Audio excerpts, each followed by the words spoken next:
آپ آزاد ہیں۔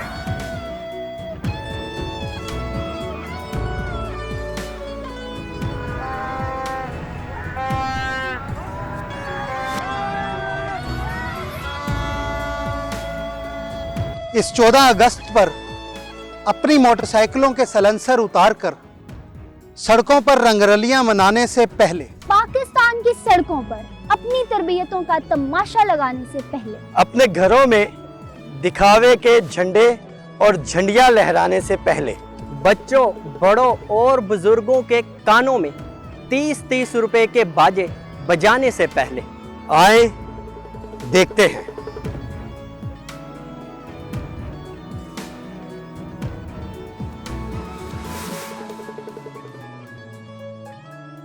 ہمارے بزرگوں نے پاکستان کے لیے کتنی قربانیاں دی،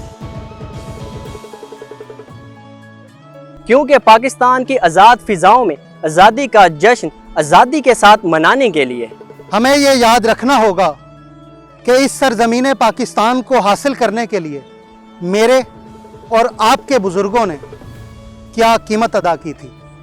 لکھاں عزتاں لٹیاں گئیاں، لکھاں لوگ شہید ہوئے، لکھاں وچھڑے ساکاں کولو، لکھاں لوگ بے دید ہوئے، لکھاں کیتی جان قربان، انج بنیا سی پاکستان، انج بنیا سی پاکستان۔ انسان جذباتی ہو جاتا ہے ان واقعات کو سن کے۔ ہمارے حوصلے بلند تھے، لیکن ایک اسٹیشن پہ سارے بچے کھچے لوگوں کی چیخیں نکل گئی جب ایک اسٹیشن پہ رسی کے اندر چھوٹے چھوٹے بچوں کو شہید کر کے پرو کے لکھا ہوا تھا جیے ہندوستان۔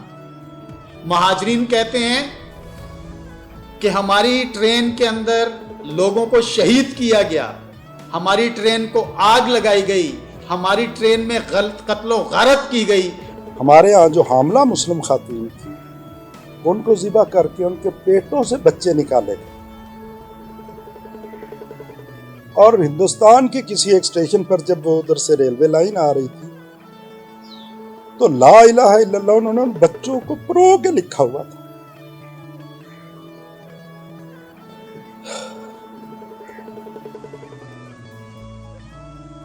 امرتسر سے تھوڑا سا پیچھے سکھوں نے گاڑی روک لی، اس میں بہت اچھی اچھی لڑکیاں بیٹھی تھی، سب کو اٹھا کے لے گئے۔ بہت دکھ ہوا مجھے۔ ہندوستان نے ذہنی طور پر اس تقسیم کو قبول ہی نہیں کیا۔ جب اس نے قبول نہیں کیا تو پھر اس کی خواہش اور تمنا یہ تھی کہ ہم جتنا نقصان ان کو پہنچا سکتے ہیں وہ ان کو نقصان پہنچانے کی کوشش کریں۔ سکھوں نے جناب ایک مسلمان بے تحاشا مسلمان شہید کا پٹیالہ مہاراجا پٹیالے نے۔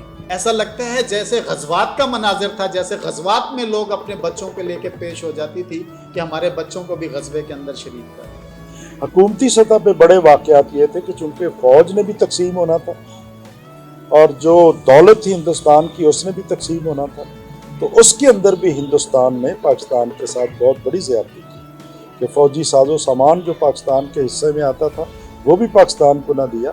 یہ بھی ایک بہت بڑا میری نظر میں واقعہ ہے، اور معیشت کے اعتبار سے جو حصہ ہمارا بنتا تھا ہندوستان نے وہ بھی پاکستان کو نہیں دیا۔ کہ جب سکھوں نے حملہ کیا 14 اگست کی گرمی، ابھی ہم اسی موسم میں سے گزر رہے ہیں، اسی حبس میں سے گزر رہے ہیں، اور وہ قافلہ جب آگے بڑھا تو سکھوں کے خوف کی وجہ سے سارے قافلے نے کماد کے اندر پناہ لی۔ کماد گرم ترین جگہ ہوتی ہے ان حبس کے دنوں میں، اس قافلے نے وہاں پہ پناہ لی اور سکھوں سے بچنے کی کوشش کی۔ ناظرین، ایک خاتون کی گود میں بچہ رونے لگا، اس گرمی کی شدت برداشت نہیں کر سکا، اور قافلے والے نے اس عورت کو ڈانٹا کہ ہمیں بھی مرواؤ گی، اپنے بچے کو چپ کرواؤ۔ ناظرین، اس نے اس بچے کے منہ کے اوپر ہاتھ رکھ دیا چپ کروانے کے لیے، وہ بچہ شہید ہو گیا سانس بند ہونے کی وجہ سے۔ سکھ جو تھے وہ ان کے ہواری بنے اپنی بیوقوفی کی وجہ سے، جس کا آج وہ بہت احساس کرتے ہیں، اور اس غلطی کا انہوں نے پوری طرح ادراک کیا۔ چونکہ یہ جو اس وقت کا پاکستان ہے اور جو اس وقت کا پنجاب ہے، اس کے ساتھ جڑے ہوئے جتنے ضلع تھے گرداسپور سے لے کے یہ ہریانہ تک کے تمام اضلاع جو ہیں وہ ہماری سرحد کے ساتھ وہ مسلم اکثریت کے علاقے تھے، اور مسلمانوں کو گمان یہ تھا کہ یہ تقسیم پاکستان میں پاکستان کا حصہ ہوں، لیکن پھر ریشہ دوانیوں کے نتیجے میں راتوں رات اس تقسیم کے اندر جو ہیرا پھیری کی گئی، تو اس کے نتیجے میں مسلمانوں کی ایک کثیر تعداد پاکستان کی طرف اور اس خوبصورت مٹی کی طرف ہجرت کرنا تھی۔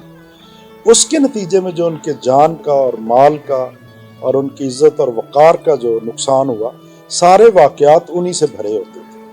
ہماری گاڑی آ کے شاہپور میں رک گئی۔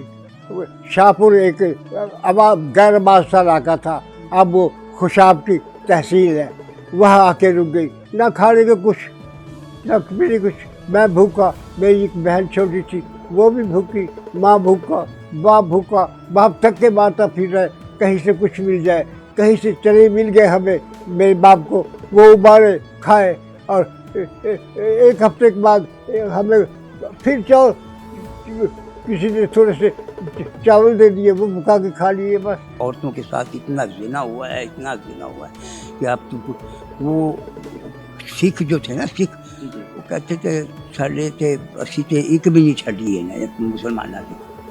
لوگ آ کے کہتے تھے تمہاری بیٹی کو شہید کر دیا گیا، اور جواب میں باپ کہتا تھا یہ تو فرض تھا۔ پٹیالہ ایک ریاست ہے، اس کا گاؤں ہے بہادر گڑھ، اس کے ساتھ بہادر گڑھ کے ساتھ قصبہ ایک گاؤں کا نام تھا، وہاں ہم رہتے تھے۔ پٹیالے سے ایک مسلمان کی بچی آئی، اس کے کانوں میں سے سکھوں نے سونے کی وہ کھچڑی، وہ یہاں خون ہو رہی تھی بیچاری، دیکھ کے سارے مسلمان پریشان ہو گئے، سب نے ہجرت کرنی شروع کر دی۔ چلو اب یہاں گزارا نہیں ہے۔ اور سکھ جو تھے لاٹھی برچے لے کے وہ جے گرو جی، جے گرو جی، جے گرو جی، گرو جی یہ نعرے مارتے سڑکوں پہ آ رہے ہیں۔ لوگ اس پاکستان کو سجدہ گاہ سمجھتے تھے، اس پاکستان کو مدینہ کے بعد تیسری اگر کوئی جگہ سمجھتے تھے تو وہ اس پاکستان کی ریاست کو سمجھتے تھے۔ بوڑھا اپنے بیٹے کے کندھے پہ سوار ہو کر آتا تھا اور بیٹے سے پوچھتا تھا کہ بیٹا پاکستان کتنا دور رہ گیا ہے، اور بیٹا کہتا تھا بس چند قدم دور ہے۔ اور جب بچہ اس کو لے کے باپ کو واگا بارڈر پہ پہنچتا تھا تو باپ کو یہ کہا جاتا تھا کہ بیٹا اپنے باپ سے کہتا تھا کہ ابا جان پاکستان آ گیا ہے۔ اور یہ حقائق ہیں، یہ کہانیاں نہیں ہیں، تاریخ کے اندر لکھا ہے کہ وہ باپ پاکستان کی سرزمین کے اوپر سجدہ کرتا تھا اور اپنی جان آفرین کے سپرد کر دیتا تھا۔ جس نظریے کی بنیاد پر قائد اعظم کی تقاریر بھری پڑی ہیں، قرارداد مقاصد جو ہمارے آئین کا حصہ ہے، ہماری پہلی قانون ساز اسمبلی نے اسے منظور کیا تھا، تو وہ بہت ہی واضح انداز کے ساتھ اس بات کا اظہار کرتی ہے کہ پاکستان دنیا کے اندر اسلامی نظریاتی مملکت تھا، اور اسلامی نظریاتی مملکت کے سادہ معنی ہیں جو ہر شخص کو سمجھ آنے چاہیے اور آتے ہیں کہ اس مملکت کا نظام حکومت اور اس مملکت کے اندر ریاست حکومت الہیہ کے قیام کو یقینی بنائے گی اور اپنی ریاست کے افراد کو اس طرز پر تیار کرے گی جو قرآن کا انسان نے مطلوب ہے۔ آزادی درندوں کو ملی، آزادی خون چوسنے والوں کو ملی، آزادی ہمارے پاکستان کی رگوں کے اندر کرپشن کرنے والوں کو ملی، آزادی ان کو ملی جنہوں نے پاکستان کے ساتھ مخلص ہونے کی بجائے وہ غیر ممالک کے ساتھ مخلص تھے۔ حکمران اتنے جھوٹے ہمیں نصیب ہوئے، سیاستدان اتنے جھوٹے نصیب ہوئے کہ اتنے پاک ملک کے لیے کہ جس کی بنیاد لا الہ الا اللہ تھی، اس کے اندر ہمیں اتنی بدترین قیادت میسر آئی ہے، وہ دینی قیادت ہو، وہ غیر دینی قیادت ہو۔ میرے ملک کو سب نے لوٹا ہے اور باندھ دیا شیطانوں میں۔ کچھ دیش پرائے چلے گئے، کچھ بیٹھے ہیں ایوانوں میں۔ وہ سارے کے سارے لوگ جنہوں نے اس پاکستان کے لیے قربانی دی، ایک قطرہ بھی بہایا، ان کے سامنے ہم جواب دہ ہوں گے۔